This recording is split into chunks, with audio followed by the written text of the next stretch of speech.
Hello, welcome in daily newspaper editorials audio program. Now headline: Trust is dying. Times of India. A devastating blow to global climate efforts. The Hindu. Now headlines in detail. Trust is dying. The Times of India.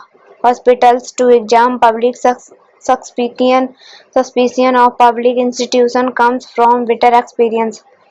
Editorials: In Prayagraj, student protests outside the UPPSC office have warned after it agreed to conduct the provincial civil services preliminary exam on a single day. The decision that drew these large protests were per se unobjectionable.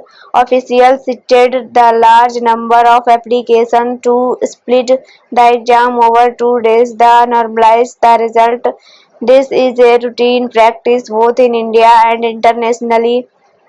But is of the ball, however, is the desperation for government jobs whose supply is surely short of demand, topped by recurrent corruption scandals in government recruitment. If students are wary of being mistreated, it's with good reason. These exams are just one of the public services where there's an extensive lack of public trust. Over in Jhansi on Friday, 10 new wards lost their lives after a government hospital neonatal intensive care unit caught fire. Deputy CM Brijesh Pathak dismissed as false all the reports of serious lapses in safety measures, including expired fire extinguishers and alarm that did not work. But such a clean chit has little value without a proper investigation. Moreover, this is the authorities' default response across different services. Its credibility is undermined by people's experience. Millions of Indians depend on government hospitals, find their care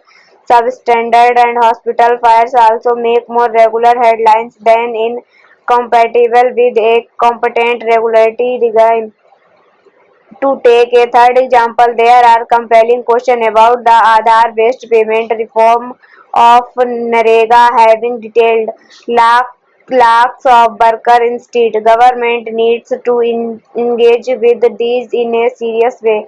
Public institutions build trust by delivering public goods with broad efficiency and without broad misses of public money. Such trust is no doubt invaluable for both the prosperity of and democracy, but don't gaslight citizens for being distrustful when they have learned this behavior from bitter experience. A devastating standing below to global climate efforts. The Hindu. Donald Trump's re-election cast an ominous shadow over the climate crisis.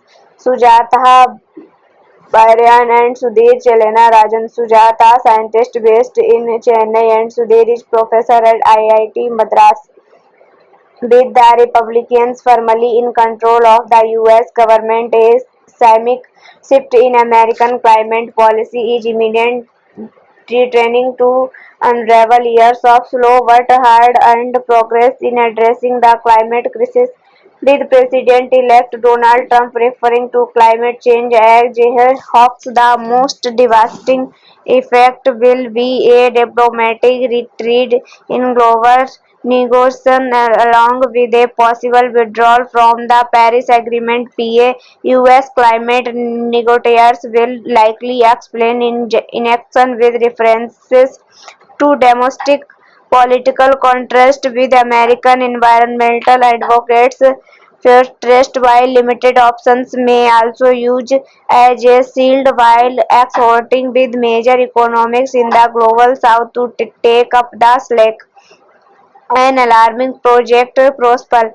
Project 2025, developed by the Heritage Foundation, brings together the vision of many conservation interests and is expected to be unleashed from the start of Mr. Trump's presidency, even though he distanced himself from it during his campaign, it envision a reduction in federal climate science programs across several departments, the installations of politically appointed science advisors at the U.S.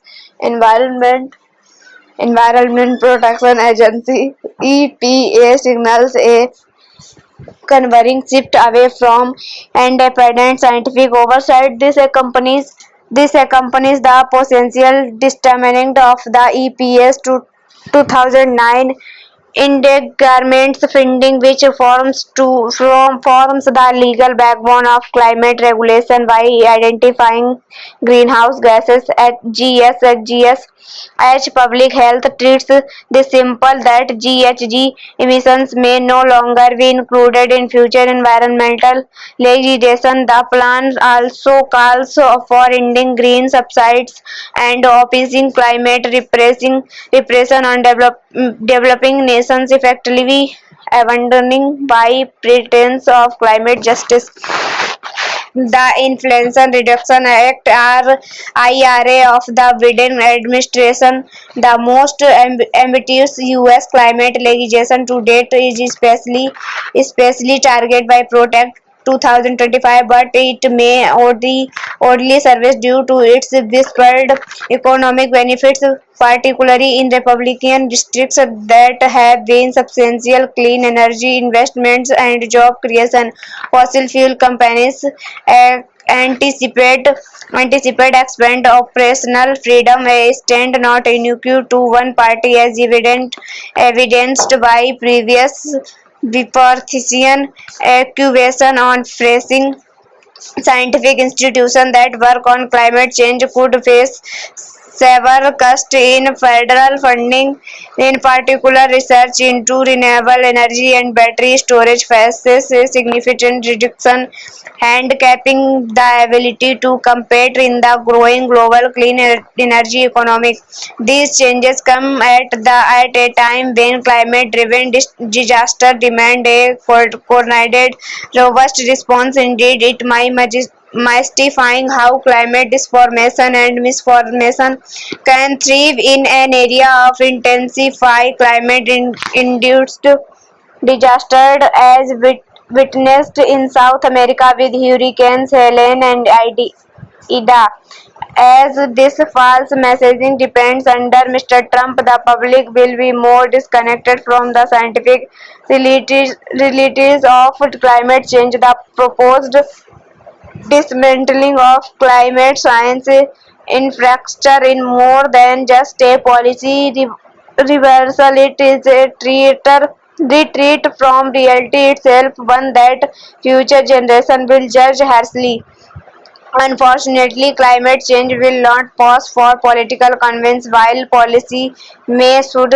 With election, the physics of GHG emissions in coincident based on the Intergovernmental Panel on Climate Change synthesis report on nationally determined contribution (NDCs), we are significantly off track from meeting both NDC commitments and PA temperature goals. Current NDCs would lead to global emissions of 51.5 gt of CO2 equivalents by 2030, a level only 2.6% lower than in 2019. This falls short of the about 43 reduction needed for the 1.5 degrees Celsius target and 27% for the 2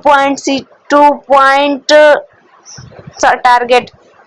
Even with full implementation of all NDC, we are heading towards temperature increasing up to 2.8 degrees Celsius of warming. The current trajectory would consume 86% of the remaining carbon budget by 2030 for the desirable target of 1.5 degrees Celsius. The report emphasizes an urgent need for increased NDC ambition, substantial overachievement of current NDCs or both.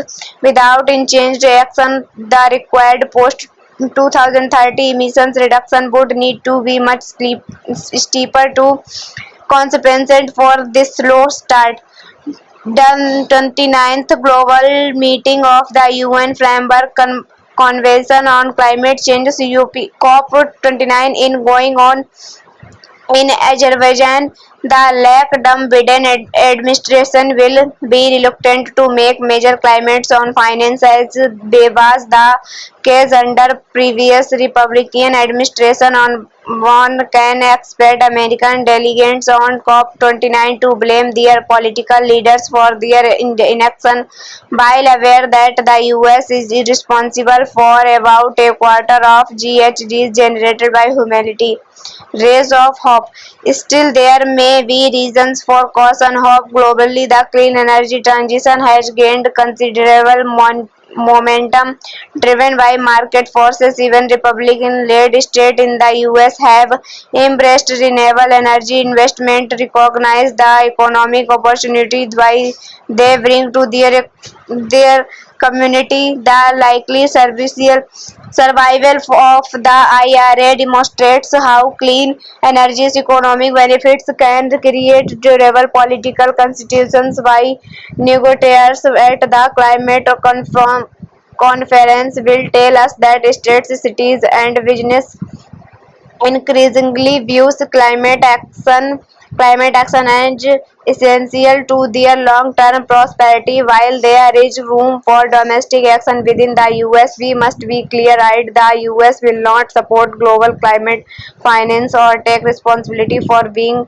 the largest cumulative emitter of GHGs. Climate justice will seriously get stalled at a moment when the world can least afford delay. The challenge lies in building upon exciting progress while finding new paths in an increasingly hostile international political environment.